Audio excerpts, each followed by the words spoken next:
Les convocamos para hablar durante una hora, hasta las 8:30 aproximadamente, de uno de los grandes asuntos que desde luego nos interpelan. Nos interpelan como ciudadanos, evidentemente, nos interpela como miembros de la sociedad española, nos interpela como miembros de este planeta y evidentemente como personas, porque ojalá todos podamos vivir ese proceso tan importante y tan bello a su vez, que es el envejecimiento.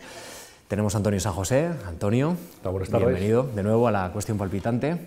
Y les voy a presentar a nuestros dos invitados, a los cuales les vamos a plantear algunas cuestiones que también han hecho y nos han enviado ustedes al correo electrónico de La Cuestión Palpitante, pero algunas cuestiones que tienen que ver fundamentalmente con los retos que vive el país y evidentemente con los retos personales que supone el envejecimiento. Cuestiones de la máxima importancia y del máximo interés para todos nosotros. Me acompaña María Ángeles Durán, que es catedrática de Sociología y desde el año 1987 hasta la actualidad profesora de investigación en la especialidad de Ciencias Sociales del Consejo Superior de Investigaciones Científicas, del CSIC. Ha sido becaria Fulbright, fundadora del Instituto Universitario de Estudios de la Mujer de la Universidad Autónoma de Madrid y ha sido también presidenta de la Federación Española de Sociología. Tiene una grandísima experiencia nacional e internacional y es doctora honoris causa por la Universidad Autónoma de Madrid y por la Universidad de Valencia. María Ángeles, buenas tardes y gracias por atendernos. Buenas tardes. También me acompaña y nos acompaña David Reger, que es catedrático del Departamento de Sociología de la Facultad de Ciencias Políticas y Sociología de la Universidad Complutense de Madrid. Nació en Los Ángeles, es estadounidense, aunque podemos decir que es español, evidentemente ya, por la cantidad de años que lleva entre nosotros. Es licenciado y doctor en Historia por la Universidad Complutense de Madrid y ha completado su formación con 2 másters en universidades norteamericanas y una amplia también experiencia docente internacional. Posee una gran cantidad de obra científica y académica publicada y en la actualidad está desarrollando investigaciones en torno al envejecimiento, a la población, la salud, el declive de la mortalidad y la demografía urbana. Bueno, pues una vez realizada la presentación vamos ya directamente con las cuestiones palpitantes y con la cuestión palpitante, ¿no? Déjenme que les pregunte en primer lugar por un último informe del Instituto Nacional de Estadística que se publicó el pasado 28 de octubre, Proyección de Hogares 2014-2029. Es la primera vez que este Instituto Nacional de Estadística se plantea este reto de hacer una prospección prácticamente a 15 años, pero mira todavía mucho más allá. Y nos plantea 3 o 4 cuestiones que quiero comentar con ustedes que me parecen muy llamativas. España envejece a pasos forzados. El año que viene habrá más defunciones que nacimientos, y esto es algo que las crónicas nos dicen solo ocurría desde la Guerra Civil y desde la famosa gripe del año 1918. Si nada cambia, España perderá 5,6 millones de habitantes en los próximos 50 años, y el 40% de la población española tendrá más de 65 años. ¿Están de acuerdo con el estudio? Y la primera de las cuestiones, o la segunda, si me permiten, con esta estructura social, ¿qué nos tenemos que plantear como país? Con las condiciones actuales, ¿es un país sostenible o tenemos que emprender algún tipo de cambio? María Ángeles. Yo creo que lo que dice el Instituto Nacional de Estadística hay que tenerlo muy en cuenta y además no es un fenómeno especial de España. Podemos ir un poco más a prisa, un poco más despacio, pero es algo que a todo el mundo desarrollado le está sucediendo. Toda Europa ahora mismo está muy envejecida, pero no solo Europa. Japón, China, son enormes países y muy envejecidos también. Así que yo creo que lo mejor es celebrar lo que hay de bueno en la noticia y prepararse para que eso sea lo normal. O sea, lo normal va a ser mayor, ser viejo si se quiere, ¿no? Y no es nada para ponerse tristes, es una enorme conquista de la humanidad llegar a ser mayores. Entonces, tenemos que cambiar muchas cosas, por supuesto, prácticamente todo, pero es lo que nos espera, y yo creo que es lo que nos espera para bien. Bueno, pues es un primer toque, digamos, con el balón muy esperanzador, que le agradecemos especialmente que sitúen estos términos positivos, que es a donde queremos llevar desde luego esta cuestión palpitante. David, luego ya entraremos más bien en las reformas pendientes, en esa aproximación al debate, pero David, una primera también aproximación sobre estos datos y esa perspectiva de país que tenemos por delante. Los análisis prospectivos del Instituto Nacional de Estadística siempre son interesantes, siempre están muy bien basados en los datos, pero como cualquier prospección pueden tener errores.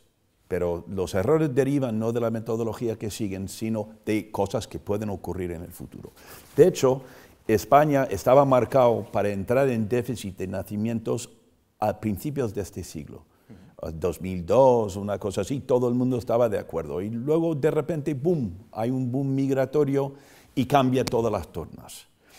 Ahora ha pasado el boom migratorio, han vuelto a bajar el número de nacimientos y otra vez estamos a punto de entrar en números negativos. Lo que quiero decir de eso es que puede haber errores. Puede haber, por ejemplo, un aumento enorme en la fecundidad en España. Puede haber un descenso en la esperanza de vida. Siempre cabe esa posibilidad. Y si eso ocurre, pues entonces el país del futuro que ellos prevén no tiene por qué darse. Entonces, eso es una cosa importante. Y yo creo que sirven las proyecciones para lo que sirven. Ahora bien, de continuar las tendencias actuales, efectivamente, yo creo que se quedan cortos. Yo creo que va a disminuir en más de 5 millones de personas de aquí a 50 años. En estos momentos en España están naciendo 40% menos niños que nacían a finales de los años 70. Si eso sigue metiéndose en la estructura por edad de la población, es evidente lo que va a pasar. Va a disminuir la población. La cuestión es cómo, en qué medida, tal. ¿Cómo va España comparado con otros países? España es del furgón de cola en Europa. O sea, el envejecimiento en España va a ser muy cruento en sentido de estructura por edad, similar a Portugal, a Italia, algún país del este de Europa, a Japón también. En cambio, hay otros países de Occidente, como Estados Unidos, como Suecia, que van a tener también problemas de envejecimiento, pero los números no son ni mucho menos tan duros como son aquí. Es que aquí el cambio en la fecundidad fue tremendo. Fue una cosa tremenda. En 15 años se redujo casi a la mitad el número de nacimientos en el país. Y eso pasa factura, y eso es lo que estamos viendo. Bien, llegados a este punto, yo creo que por lo que decía María Ángeles Durán antes, estamos ante un problema claramente estructural, no coyuntural. Tenemos que acostumbrarnos y quedarnos con lo bueno, como decía. Es decir, bueno, sociedades de gente más mayor, pero que tienen que ser combinadas también con un número de nacimientos suficiente, una tasa de reposición de natalidad que ahora mismo, por lo que nos han dicho, pues está muy lejos de ser la deseable. Mi pregunta es, ¿qué políticas de natalidad efectiva se pueden seguir o se deben de seguir en este país? Hay modelos en Francia, por ejemplo, y en otros países donde se ayuda a la natalidad. Hoy en día muchas mujeres te dicen, yo me quedaría embarazada, pero claro, el trabajo, el coste de la vida, la precariedad en el empleo me lo impiden. Y es verdad que no hay ayudas por parte del Estado. Mi pregunta es, ¿qué políticas de natalidad efectivas se pueden asumir, se pueden plantear? La verdad es que la gente no suele hacer mucho caso cuando un gobierno quiere influir en la natalidad. Eso sería la primera contestación. Salvo en sitios en que realmente lo hacen casi con el puñal o el fusil en la mano, la gente es bastante libre y lo que opina el gobierno que tienen que hacer bueno, no tiene un resultado inmediato ni poderoso. ¿En Francia tampoco? Bueno, son decisiones que son muchas decisiones distintas y no necesariamente es el gobierno quien más puede hacer por ello. Si lo llevamos al caso de España, lo que más podría hacer por la natalidad es que el mercado de trabajo ofreciese puestos de trabajo para las mujeres en unas condiciones de trabajo mejores de las que tienen ahora mismo. Ya estaba apuntado, ¿no? Si hubiera más estabilidad en el empleo, si los salarios fueran un poco más altos y, por supuesto, si además hubiera servicios públicos para que parte de los cuidados pudieran ser compartidas con los servicios públicos y hubiera más ayudas, todo eso ayudaría a aumentar la natalidad. De todos modos, yo no quiero, ya que estamos hablando de envejecimiento, yo no quiero que le robe el protagonismo la natalidad. La natalidad es un tema y la esperanza de vida es otro. Entonces, es cierto que la estructura final depende, por una parte, de la esperanza de vida, o sea, de que cada vez vivimos más años, y por otra parte, de la proporcionalidad entre cuántos nacen y cuántos se hacen mayores. Pero son dos temas relativamente distintos, y lo positivo, y es lo que yo quería resaltar, es que como cada vez vivimos más, y eso es estupendo, entonces la tendencia es a que las sociedades sean envejecidas. David. No estoy de acuerdo con mi compañera. Bien. Yo creo que la natalidad es importantísimo, porque si uno proyecta la estructura por edad de una población, es un ejercicio en demografía y queda clarísimo que la natalidad determina como 80% de la estructura por edad de una población, en ausencia de migraciones. La longevidad también contribuye, evidentemente, y esa es otra parte del gran tema del envejecimiento, ¿verdad? La longevidad y la vida de las personas que van a vivir a 80, 90, 100 años y tal. Pero de cara a la estructura por edad, que es un tema clave cuando hablamos del reparto de bienes y servicios públicos y privados, quienes están en condiciones de dar, de contribuir y quienes no, eso es una cosa determinada por la fecundidad ante todo. Y yo pienso que es una pena que en España no hablamos de forma sensata y clara. Yo, por ejemplo, no comparto el optimismo con las políticas, igual que María Ángeles, tampoco lo comparte del todo. Yo creo que las políticas ayudan, pero yo creo que hay más cosas. Tú en Suecia hablas con jóvenes y ellos tienen una confianza absoluta en su vida. Saben lo que van a hacer, tienen sus hijos, luego se meten en el mercado de trabajo, lo hacen para adelante, para atrás, pero con una naturalidad tremenda. Y aquí en España, decidir tener hijos para jóvenes, al menos las mujeres en la universidad que yo conozco, es una decisión enorme, de enormes riesgos, y que uno piensa, no, ¿cómo lo voy? ¿Verdad? O sea, aquí es como heroico.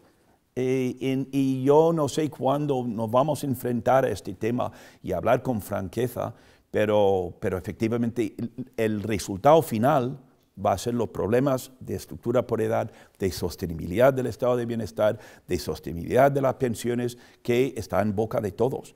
Porque eso depende, porque los jóvenes de hoy son los que pagan impuestos mañana, y son los que van a pagar mi pensión y la tuya también. Eso espero. Eso yo también espero. Bueno, pues vamos a analizar un fenómeno nuevo que nos está dejando esta crisis, desgraciadamente. Los datos nos demuestran que hay muchos hogares que prácticamente la única fuente de ingresos la está aportando un pensionista. Y son muchas las familias que están viviendo gracias a esa pensión.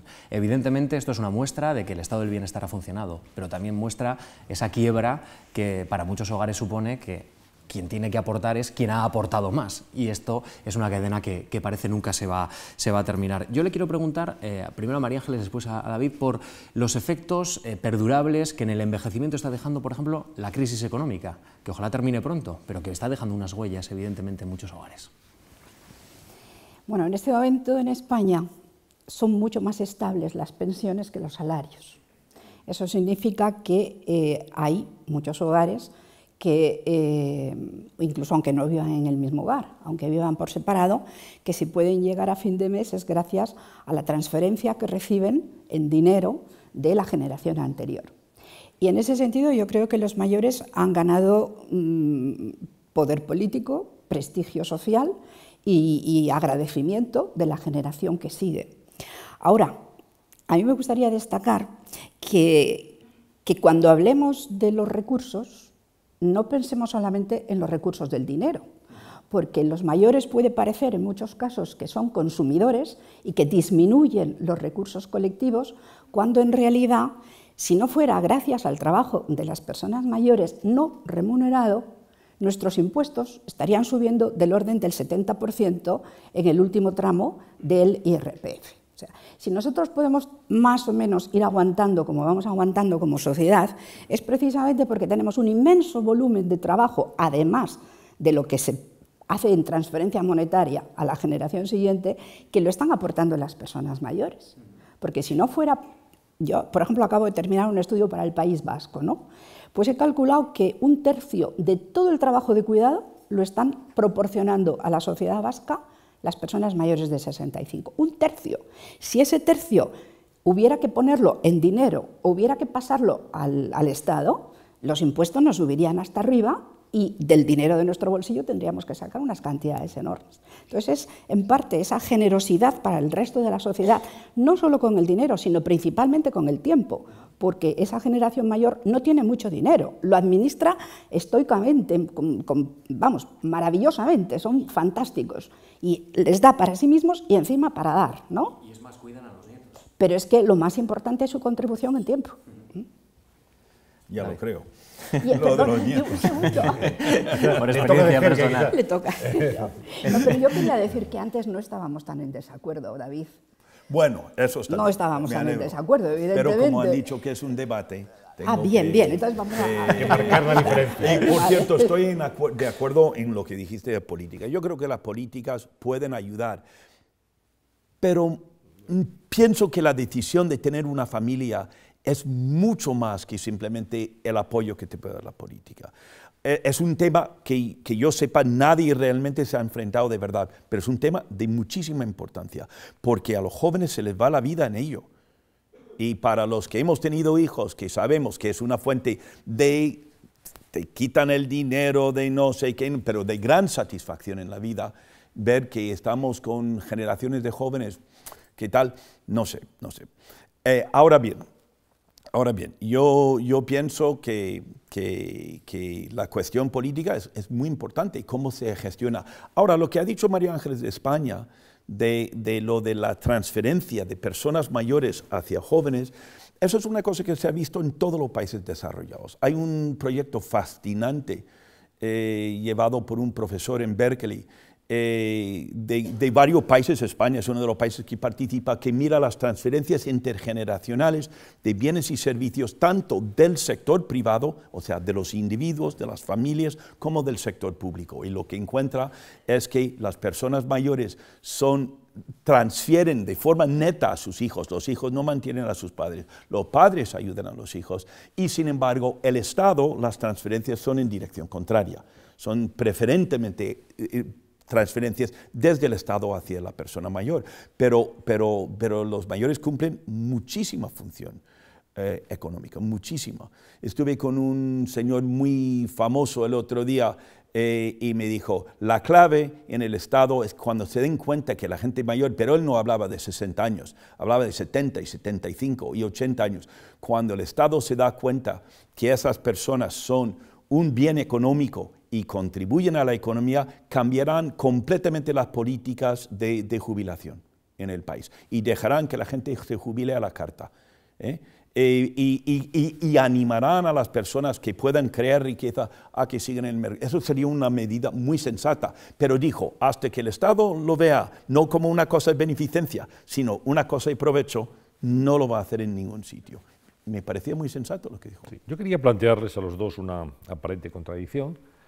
Vivimos en sociedades cada vez más envejecidas, como hemos explicado ya, con gente mayor cada vez en mejor estado psíquico y físico, es decir, la gente se cuida más, la gente llega a una edad que hace unos años pues era considerada muy provecta y ahora se llega con muy buenas condiciones, y sin embargo esta sociedad, otras también, pero esta tiene un claro culto, un hiperculto quizá a la juventud. Todo lo joven parece que es bueno, es positivo, escritores jóvenes, pintores jóvenes, da igual si escriben bien o mal o pintan bien o mal, lo importante es que sean jóvenes, ¿no? Parece que ya la palabra joven es un marchamo de una cierta fiabilidad. Y sin embargo, la experiencia, lo que es una vida llena de vivencias, de un tesoro cultural, social y personal, eso no se deja ver perfectamente, hasta el punto en que cuando llegues a los 50, 55 años hay prejubilaciones, a la gente la sacan del mercado laboral, parece que la gente ya no vale, que lo importante es lo joven y cada vez más joven. No es una aparente contradicción eso, María Ángeles y David. No estamos en una sociedad en donde aquí prima lo joven por encima de la propia realidad. ¿Por qué estamos desperdiciando la experiencia? ¿Por qué no se valora? ¿Por qué antiguamente en las sociedades clásicas el Senado, el comité de sabios, siempre la gente mayor, ellos atesoraban la experiencia? Y ahora parece que esa experiencia se arrumba, no se tiene en cuenta. ¿Por qué? Bueno, yo creo que por lo menos hay dos explicaciones. Una de ellas es la rapidez con que cambia la tecnología. Y en ese sentido, una persona mayor tiene que compensar con experiencia lo que cada vez le cuesta más trabajo de estar al día tecnológicamente. Y ahí es un tema muy real, muy real. Por ejemplo, si vemos las encuestas del CIS sobre utilización de tecnología, pues nos encontramos con que es como una línea casi así en diagonal, ¿no? Según la edad que tengas, así estás al día en las tecnologías. Hay que por decirlo así, hay que realfabetizarnos constantemente poniéndonos al día. A mí me impresionó mucho hace unos años que visité Japón. Resulta que las personas, los directores de departamento, y en fin, la gente con más poder académico, no hablaba inglés.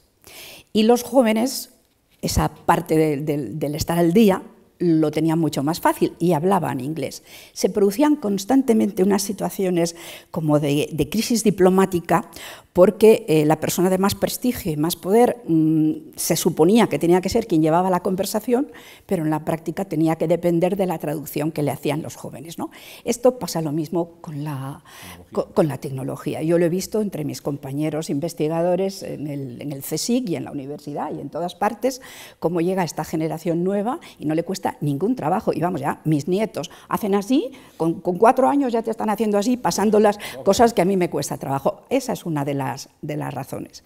Y luego yo creo que también es que tenemos demasiado idealizado cómo se trataba a las personas mayores antes. Está muy bonito eso de decir la experiencia.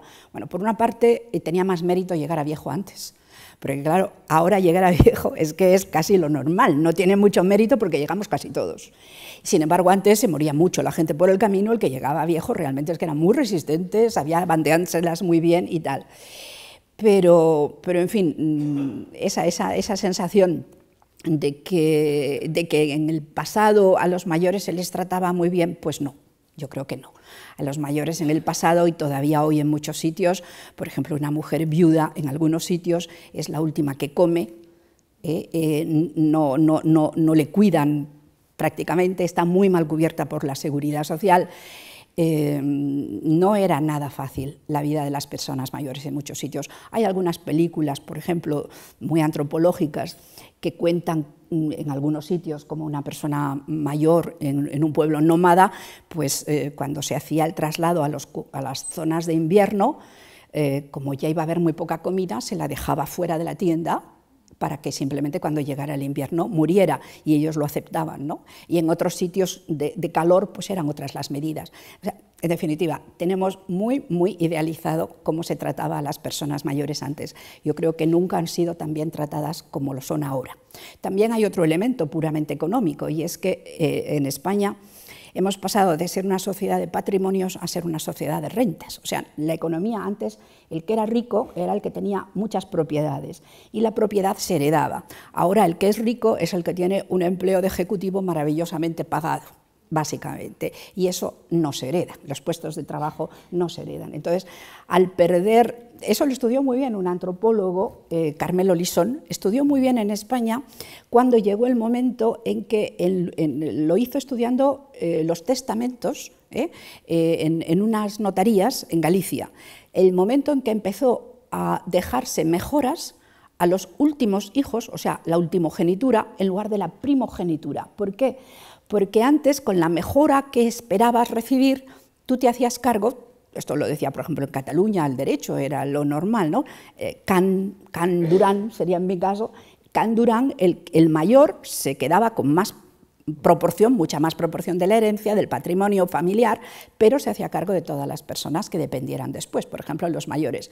Hoy eso ya no tiene sentido, porque para cuando el mayor esté haciéndose cargo, él ya mismo será mayor. Entonces, Carmelo Lisón lo estudió perfectamente en España en los años 60-70, cómo empezaron a darse prioridades en las herencias a los últimos, porque eran los que podían, de alguna manera, hacerse cargo de los padres. David. Bueno, yo estoy de acuerdo con lo que ha dicho María Ángeles Durán, pero con otro tipo de razonamiento. Yo no estoy tan seguro que se idealizan tanto a los jóvenes y se desprecian tanto a los mayores. A nivel de la belleza corporal, por supuesto, naturalmente. Pero a nivel de otras cosas, los jóvenes, que son personas que todavía están en casa de sus padres a los 28 y 29 años de edad, ¿qué autoestima puede tener un joven que a los 29 años de edad tenga que depender de sus padres? A mí me parece que bastante poco autoestima. Y por el contrario, las personas mayores, mire, vamos hacia una sociedad donde las políticas nacionales van a ir determinadas en buena medida por la presión que ejercen la gente mayor. simplemente por el número de personas mayores que van a votar de acuerdo con sus propios intereses. Y ellos están en condiciones de, a pesar de esta terrible crisis, de ayudar en muchas formas, de forma monetaria, de forma espontánea, cuidando las nietas, ¿verdad? Están dando. En una sociedad aquí, si yo fuera extraterrestre y me acercara, yo diría a esta sociedad, el grupo de la que se valora es la gente mayor.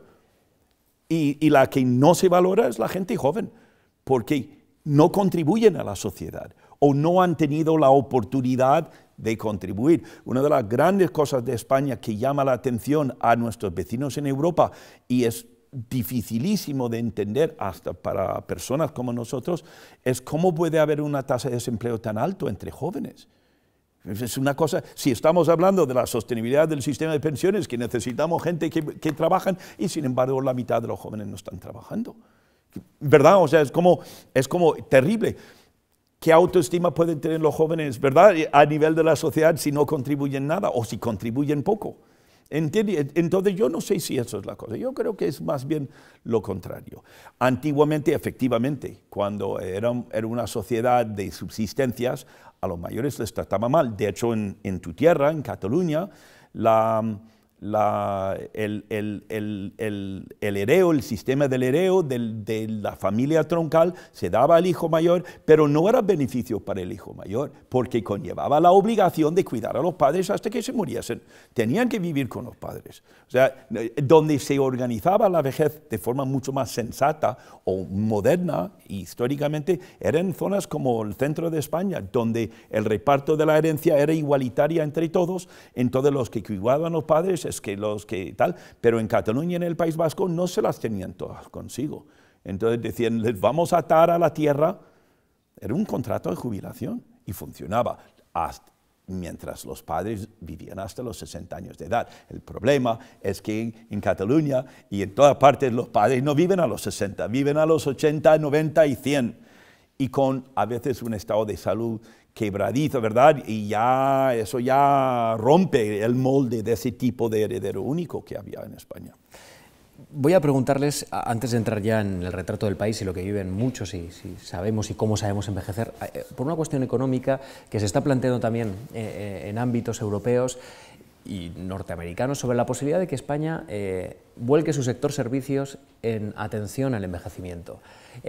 Se habla que una gran oportunidad que tiene nuestro país por la diversidad de clima, por la calidad de vida, por nuestra gastronomía, es volcar el sector servicios para atender a todos los envejecidos de Europa y no solo a los españoles, la llamada Florida europea. ¿Creen ustedes que para España es una oportunidad? ¿Hay que reflexionarlo así? ¿Es algo que tenemos que tener en cuenta o no? Vamos a ver. Habla tú primero. Hablo yo primero, bien. Por una parte ya está sucediendo.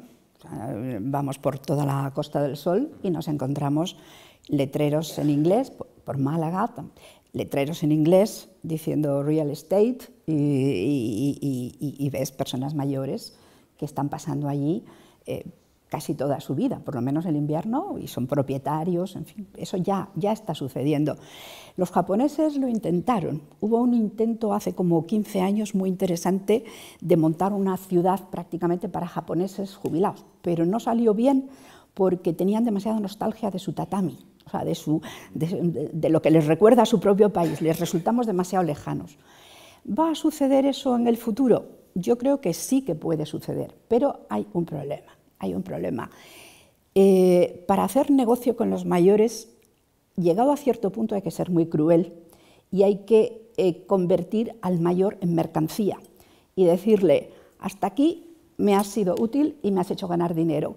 Si a partir de aquí no puedes pagar porque estás demasiado enfermo, porque tu cuidado es demasiado costoso y eres una mercancía, tengo que deshacerme de ti. Y en ese sentido, por ejemplo, las residencias, todos los centros que tienen que ver con servicios para personas mayores, conllevan una enorme dureza en la relación contractual. ¿Hasta dónde te doy si tú me has dado? Y en cambio, los estados, que van a pérdidas repartidas entre todo el mundo, no padecen esa enorme dureza con la persona que, llegado el momento, no puede pagar. Ahora, yo creo que está bien apuntado. Todas las zonas cálidas pueden convertirse en un lugar muy grato para las personas del norte, mientras tengamos unas diferencias de precios importantes. Está empezando a irse bastante gente, jubilados europeos, de los europeos ricos del norte, porque han subido mucho los precios y los impuestos. Pero como los precios de la vivienda en la zona de Alicante y Valencia y la Costa del Sol están cayendo en picado, a lo mejor eso sirve de acicate. En realidad, la presencia de europeos aquí, de jubilados, data de los años 80 o incluso antes, ¿verdad? Ellos descubrieron en España un país afable donde se comía bien, donde podían montar su mundito allí y desde luego yo creo que la economía de las provincias costeras de España depende muchísimo del dinero. Aquí en Madrid, ¿verdad?, no lo notas, porque en realidad no tenemos ese tipo de personas, pero en otras partes de España sí que hay, y no veo que vaya a disminuir, a menos, como ha dicho la profesora Durán, a menos que suban mucho los precios o se vuelva un ambiente hostil. Entonces se llevarán su dinero a otra parte, se irán a Malta o a Túnez o a donde sea, porque ellos traen su dinero. Son sus pensiones que usan y invierten en la costa y tal, pero eso es una cosa muy interesante. Bueno, profesora Durán, profesor Reger, ¿sabemos envejecer? ¿Nos enseñan a envejecer? ¿Cómo envejecemos? Y algo que decía el profesor Reger y que a mí me llamó la atención, la belleza. Creo que quería preguntarle de manera a María Ángeles, la belleza, el canon de belleza y cómo se asume o no se asume desde la edad ya más avanzada una nueva belleza, seguramente, un nuevo canon. Ay, no sé si esto no se debe de hacer, pero si hubiera alguien en la sala que me enseñara a envejecer mejor, yo se lo pedía, por favor. O sea, necesitamos clases y una formación nueva que nos enseñe a envejecer con gusto, ¿no? Y para los hombres hay como más perdón. O sea, un hombre se queda calvo, engorda, se pone fatal y sigue encontrando novias sin ningún problema, ¿no? Es una cosa que se les perdona todo, se les perdona todo. Para las mujeres realmente es una presión horrorosa. Tienes que parecer joven, tienes que parecer joven. Yo, por ejemplo, me niego a teñirme el pelo, ¿no? Me encanta llevar el pelo gris, ¿no? Pero hoy, cuando salía, le he preguntado a mi marido, ¿qué te parece si me voy a la peluquería y me pongo unas mechitas de color rojo, en fin, algo así? O sea, padezco el acoso mediático para que tenga que parecer más joven. Y yo, la verdad es que no sé cómo defenderme porque muchas veces me siento realmente coaccionada para decir, es que tienes que estar como si fueras joven, pero si es que no soy joven. Mira, hay una cosa muy interesante, por ejemplo. A mí me gusta mucho el análisis de la iconografía, el arte, ¿no?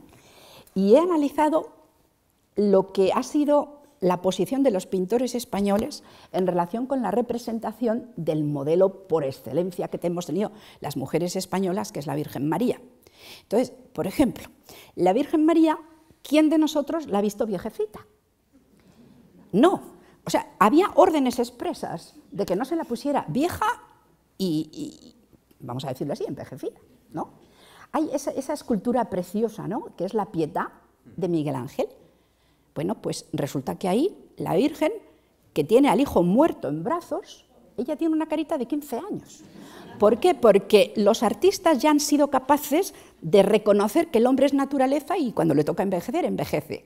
Pero con el Cristo hace un análisis anatómico perfecto y en cambio cuando tiene que tratar la figura femenina la convierte en un ideal, o sea, algo que ella que es humana y él que es divino, al divino le hace humano y a la humana la hace etérea, ¿no?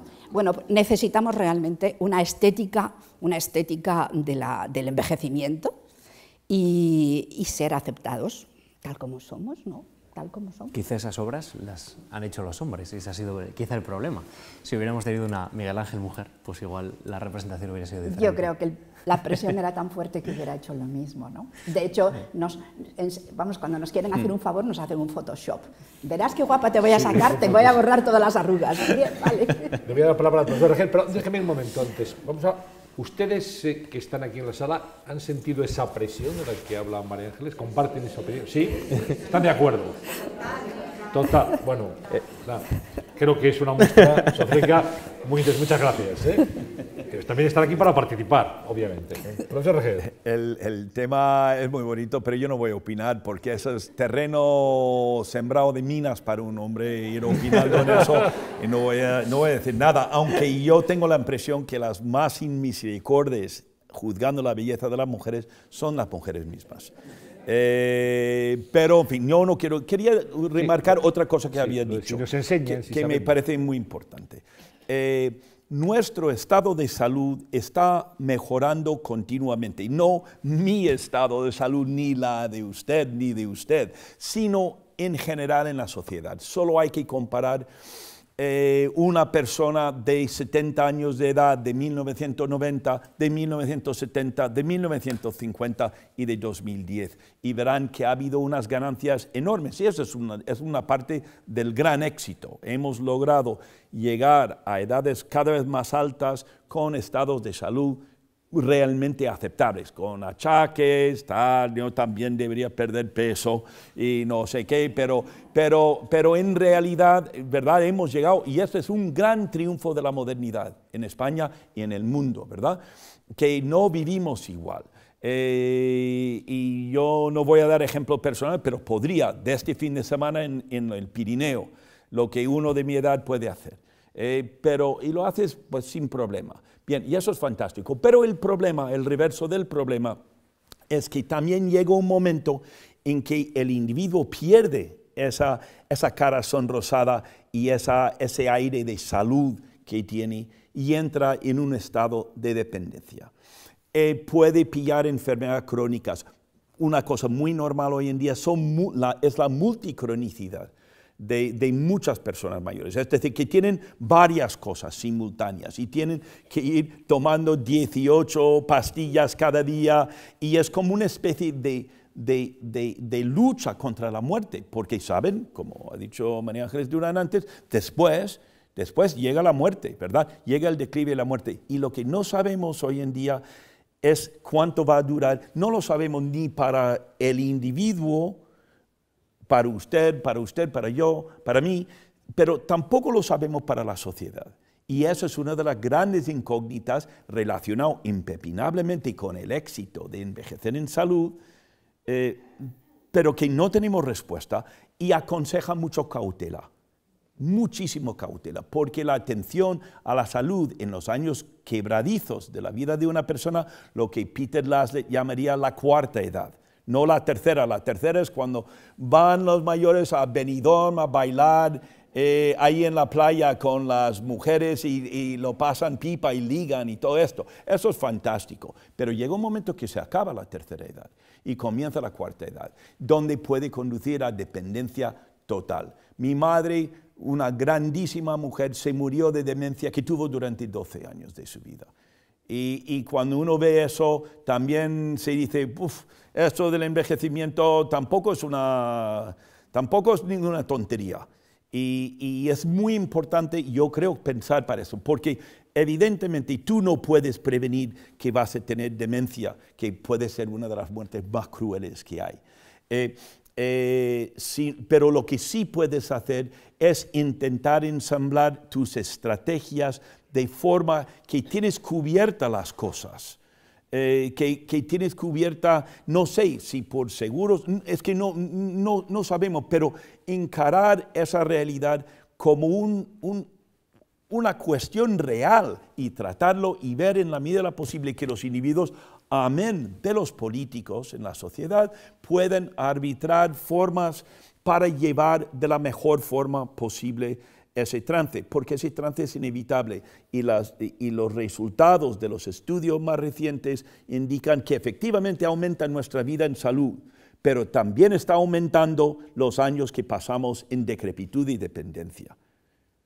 Y eso, y además costando un riñón al sistema pública, a la salud pública, a la sanidad pública, porque esas intervenciones ya no son baratas. no es curarte un catarro. Entonces, eso crea mucha tensión para la familia que intenta ayudar a las personas mayores y claramente se ve, no puede, ¿verdad? No da abasto la familia en eso. En eso las mujeres hoy en día son las verdaderas heroínas. En una generación concreta, la de 50 años de edad, ¿verdad? Mujeres que tienen hijos, que no se van de casa, se han divorciado de sus maridos y tienen padres ancianos que tienen que cuidar. Y eso es y me encanta la heroicidad, pero hay que aspirar a una sociedad donde se gestionan estas cosas con menos heroicidad y más, ¿verdad? Y eso me preocupa, porque a mí me parece que la sociedad española, que es una sociedad estupenda en muchas cosas, es una sociedad que no tiene conciencia de la realidad, de los problemas que encierra el envejecimiento y la vejez. Tanto los problemas de las pensiones y no sé qué, como de las cosas individuales. Y yo vengo de, no sé, mi forma de ver las cosas es que hay que encarar los problemas, hay que encarar los retos y resolverlos. Y luego se da la casualidad que tenemos otro aluvión de inmigrantes generosos, ¿verdad? Que, por cierto, ¿qué haríamos sin todas las mujeres ecuatorianas y peruanas y bolivianas que están cuidando ancianitas que vemos por los barrios? ¿Qué haríamos sin ellas? ¿Trabajarán en negro? Bueno, a lo mejor ya no, pero antes trabajaban en negro, pero menos mal que llegaban. Pero en realidad hay una expresión en mi país, creo que también mi país de origen se entiende, pero yo creo que también en España, y es, hay que esperar lo mejor, pero prepararse para lo peor. Porque esa es la actitud de una sociedad sensata. Pero hasta que la sociedad española tome cartas en el asunto, somos presos de políticos, de cortoplacismo, de una decisión A, B o C, y porque no tenemos la sociedad civil voz, y deberíamos tenerla. Son muchos temas unos buenos. Yo también tengo ganas de ir a bailar a Benidorm y tal, pero hay muchos temas desagradables, pero tenemos que hablar de ellos. En Suecia, donde hablan más de ellos, en Estados Unidos, donde hablan, bueno, Estados Unidos no cuenta en ese sentido, pero Suecia disminuyeron drásticamente las pensiones en los años 90. Establecieron un sistema de pensiones completamente diferente, y lo que pasa es que ellos lo hicieron en un momento de bonanza económica, no como nosotros, que lo hemos empezado a hacer en un momento de penuria económica y así aumentando los costes terriblemente. Pero si en esta sociedad hubiéramos tenido conciencia de los retos que plantea eso, pues a lo mejor hubiera habido caldo para antes se encarara con estas cosas. Eso es lo que yo pienso. Perdón, tengo tendencia a las homilías, perdón, pero me callo. Y menciona Suecia, David, según el Índice Global de Envejecimiento 2013 que ha firmado la organización Help Age International con el apoyo del Fondo de Población de las Naciones Unidas, el mejor país para envejecer es Suecia, precisamente. España está en el puesto 22 de 91 y tras Noruega, Alemania, Holanda, Canadá, Suiza, Nueva Zelanda, Estados Unidos, Islandia y Japón. Y entre las razones que ofrece ese estudio son puramente económicas, muy relacionadas con la crisis, las deficiencias del sistema educativo y también los efectos de los recortes. Así que este es un horizonte y una de las cuestiones que... Eso es muy importante, pero fíjense, en Suecia la gente mayor no quiere saber nada de sus familias. No quieren convivir con las familias y no quieren tener relaciones con sus familias, salvo en Navidades, ¿verdad?, en el cumpleaños o no sé qué. Porque en Suecia la forma de gestionar la vejez, pues mucho más componente de ahorro personal, de sociedad civil, ¿verdad? Es otro mundo allí. Aquí, en cambio, es la familia. Es curioso eso. Claro. Pero ¿dónde estaríamos sin la familia? ¿Dónde estaríamos? ¿En el puesto 22 o en el puesto 58? Vamos a ver. En primer lugar, los indicadores de felicidad, ¿cómo se llama esto?, satisfacción personal, etcétera, dan mucho más alto para España que para los países nórdicos. Y yo creo que es porque tenemos una calidad de vida social y familiar muy alta. A lo mejor los suecos, pues aunque no vean a sus hijos, pues están tan contentos y son felices, pero cuando se les pregunta cómo va tu vida personal, dan mejores indicadores en España que en los países nórdicos, aunque sean mucho más ricos que nosotros. Y creo que se debe básicamente a una confianza, una riqueza de nuestra vida en la calle.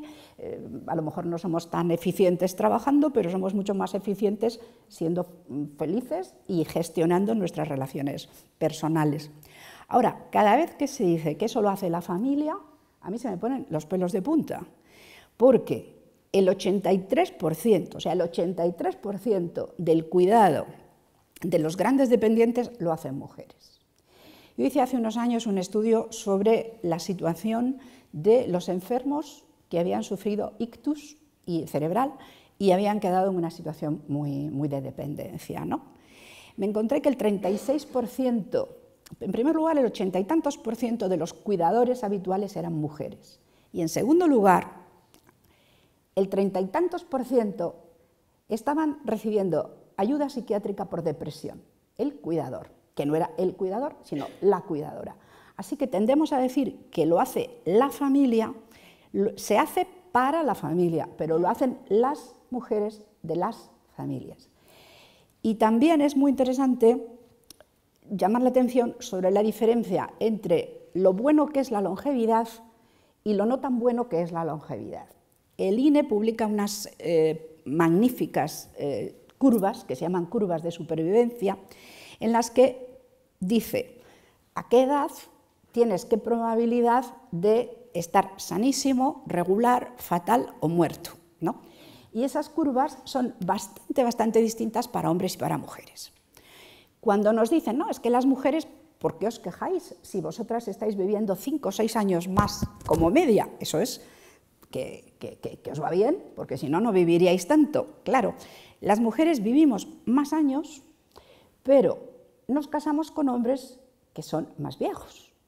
Y además, nosotras en los indicadores de salud estamos peor que los hombres. Dicho de otro modo, los hombres están mejor, pero se mueren antes. Y las mujeres están mucho peor, pero no se mueren. Eso quiere decirse que al final la cantidad de años en muy mala salud y en mucha dependencia es mucho mayor para las mujeres, por 2 razones. La primera, porque son mujeres, podríamos decir casi biológicos, ¿no? Tiene que ver con los genes y con los cromosomas y esas cosas. Pero la segunda razón es porque nosotras nos emparejamos en primera unión con hombres que nos llevan 3, 4 años, pero ya si es en segunda o en tercera, entonces son 15, 20 años de diferencia. O sea, los hombres españoles tienen una probabilidad casi de 100 de que tendrán quien les cuide gratis y cariñosamente cuando lo necesitan. Y las mujeres tienen una probabilidad, bueno, si quieren leerlo todo esto en serio, me han dicho que podíamos decir, pues váyanse a leer tal libro, pues el Consejo Superior de Investigaciones Científicas acaba de poner en digital CSIC toda mi obra, excepto unas pocas cosas que tenía con editoriales privadas que no les ha parecido oportuno.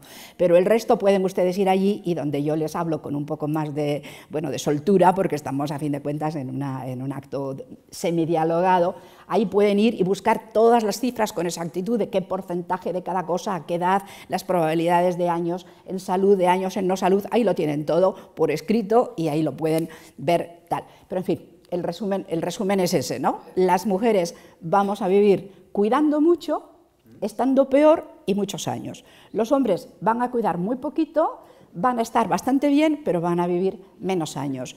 No todo el mundo elegiría lo mismo. Está claro.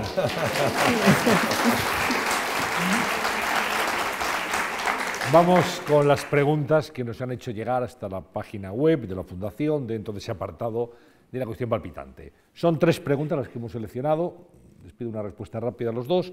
La primera la formula Blas Esteban Barranco y dice: ¿consideran que los mayores están representados suficientemente en las estructuras políticas y culturales de nuestro país? David. Hoy no sabría responder, porque evidentemente el Parlamento está lleno de personas de cierta edad, aunque no de personas mayores. Pero yo no sabría contestar. María Ángeles, no sé, yo no lo sé. Pues me han invitado, justamente me ha llegado hoy la invitación para un curso este verano en el País Vasco, sobre acciones colectivas de personas mayores, o sea, movimientos de personas mayores que quieren organizarse mejor. Tenemos algunos canales, digamos, de organización de las personas mayores en cuanto tales, pero yo creo que, la verdad, en este momento no tienen un liderazgo suficiente ni suficiente presencia pública. Hubo un intento hace unos años, hace muchos años ya, en Estados Unidos, que eran las panteras grises, que fue un intento interesante pero fallido, o sea, aquello no salió bien, una especie de partido de personas mayores. Yo creo que las personas mayores en España podrían tener muchísimo más peso político si surgiera, no desde arriba para tratar con ellos, sino desde abajo para ser ellos quienes traten con las autoridades. No estoy nada segura de que la administración pública, el Inserso, por ejemplo, prefiera tener enfrente un colectivo muy organizado, con algunas personas con mucha capacidad de liderazgo, en lugar de tener una audiencia enfrente fragmentada, con la que es más fácil pactar. Pregunta que formula Enrique Benavides, dice: buenas tardes, quiero hablar de estereotipos sobre el envejecimiento. Me refiero en general a los medios de comunicación, de televisión, radio, prensa, las opiniones vertidas sobre la vejez y lo estereotipado de este periodo de la vida como falta de actividad, enfermedad, carga a la sociedad, etc. Me gustaría saber su opinión y cómo cambiar este estereotipo. Pues a mí me parece que para muchas personas mayores es precisamente lo que es la vejez. La soledad, la falta de actividad, ¿verdad? O sea, y yo creo que un importante campo donde hay que desarrollar activismo social es para que la gente mayor esté más activa.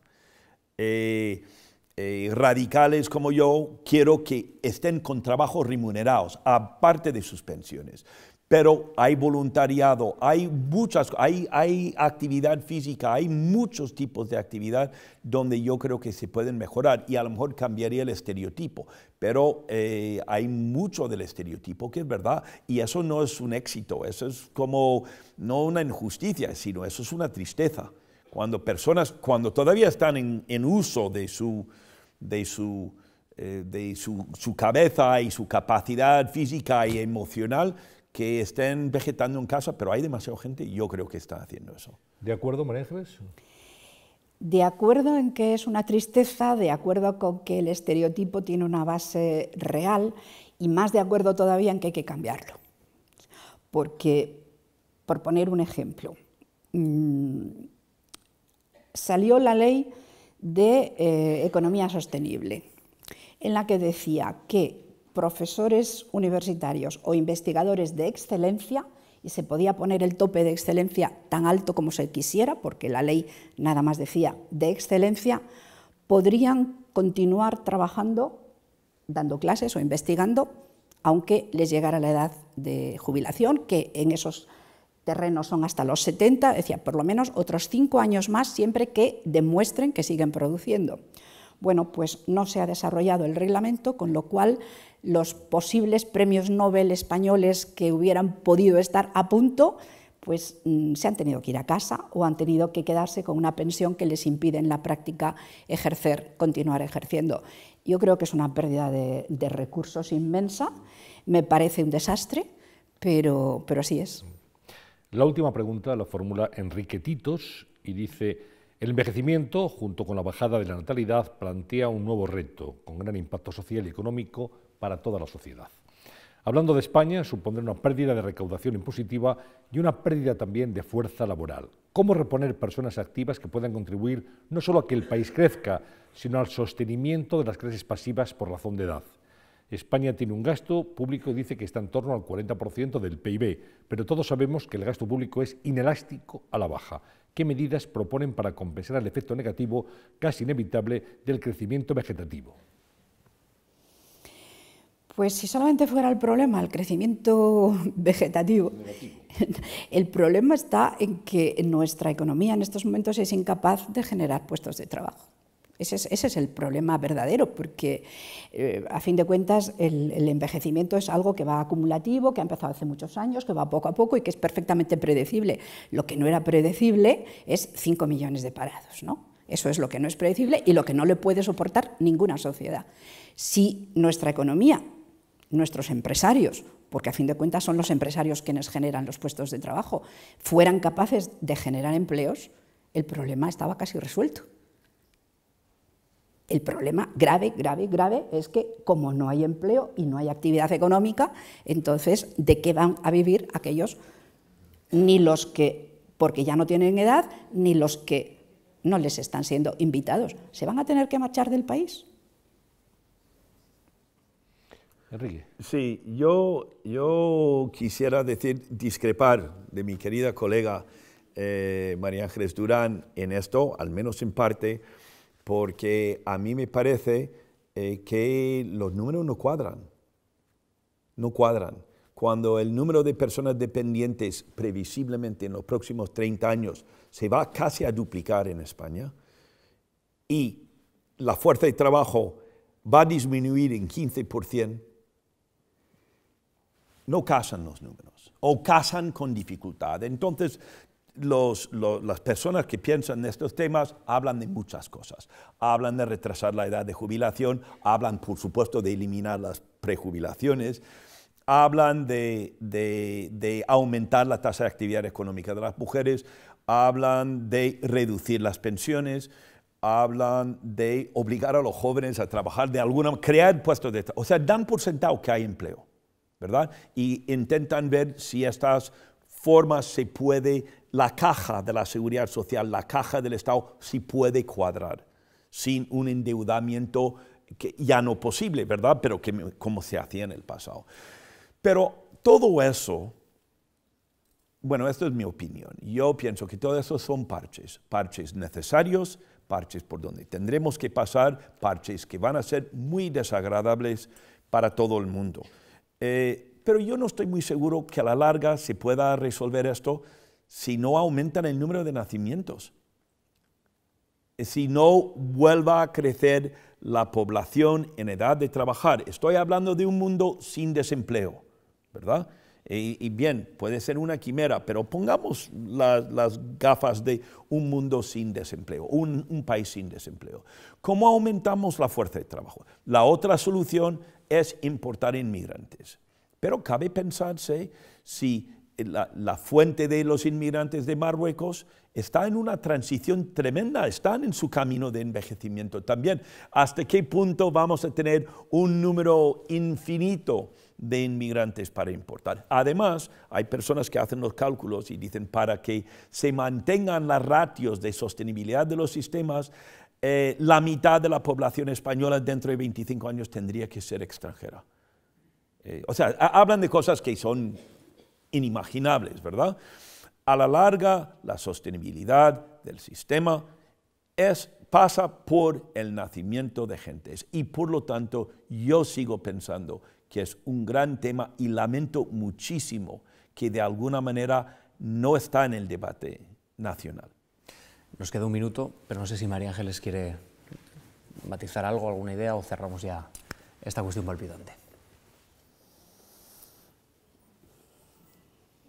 Yo creo que tenemos que acostumbrarnos a no hablar más de pirámides de población y hablar de torres de población. El que es invitado a la vida por sus padres se queda durante mucho, mucho, mucho tiempo y las sociedades no van a crecer. O sea, aquella vieja imagen de que por abajo había muchos, pero luego se iban desapareciendo, yo creo que es una enorme conquista pensar en sociedades casi como cubos. Verdad, verdad. Pero ayudaría si las personas en condiciones de 75 años de edad sí pudiesen seguir trabajando. ¿verdad? Totalmente de acuerdo. Y si pudiéramos animar a, de alguna manera, crear un contexto donde personas mayores en condiciones y con ganas de trabajar se les pudiese compensar. A mí me parece que sería estupendo. Sería una medida muy, muy importante. María Ángeles Durán, David Reger, no tenemos tiempo para más, el compromiso era una hora yo creo que de mucha información, hemos combatido bien el estereotipo, hemos ofrecido información a todos nuestros invitados, que al fin y al cabo son ustedes y los que nos han estado siguiendo a través de la web en marc.es. Gracias de verdad por habernos acompañado y habernos ofrecido un poquito de luz sobre este proceso estructural y que todo el mundo se sienta apelado, ya sea socialmente o personalmente. Antonio San José, muchas gracias. Y larga vida a todos.